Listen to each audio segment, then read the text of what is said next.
అందరికీ నమస్కారం. ఈరోజు మనం చాలా సింపుల్‌గా ఎంతో రుచిగా ఉండే పరమాన్నం చేసుకుందాం. ఏదైనా పండగకైనా, పూజ అయినా నైవేద్యంగా పెట్టుకోవడానికి ఇది చాలా బావుంటుంది.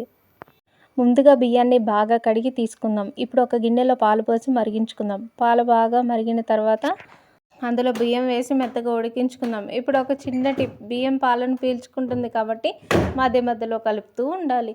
లేదంటే అడుగున అంటుకునే అవకాశం ఉంటుంది. బియ్యం మొత్తం ఉడికిన తర్వాత ఇప్పుడు బెల్లం వేసుకుందాం.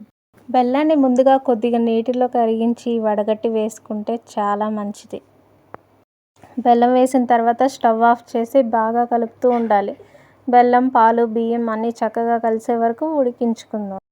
స్టవ్ ఆఫ్ చేయకుండా బెల్లం వేస్తే మాత్రం పాలు విరిగిపోయి చక్కగా రాదు పరమాన్నం. ఇప్పుడు ప్యాన్లో నెయ్యి వేసి జీడిపప్పు, ఎండుద్రాక్ష వేయించుకుందాం. వీటిని మన పరమాన్నంలో వేసి కొద్దిగా యాలకుల పొడి, పచ్చకర్పూరం నైవేద్యానికి చాలా ఇంపార్టెంట్. మీరు కూడా తెలుసుకొని వేయండి. బెల్లం వేసేటప్పుడు స్టవ్ ఆఫ్ చేయాలి. ఆన్లో ఉండగానే బెల్లం వేస్తే పాలు విరిగిపోయి పరమాన్నం రుచి మారిపోతుంది.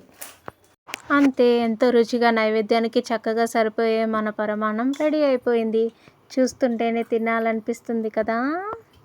ఈ రెసిపీ మీకు నచ్చితే వీడియోకి లైక్, సబ్స్క్రైబ్ చేసుకొని ఇలాంటి మరిన్ని సింపుల్ టేస్టీ రెసిపీల కోసం మళ్ళీ ఇంకో మంచి రెసిపీతో కలుద్దాం.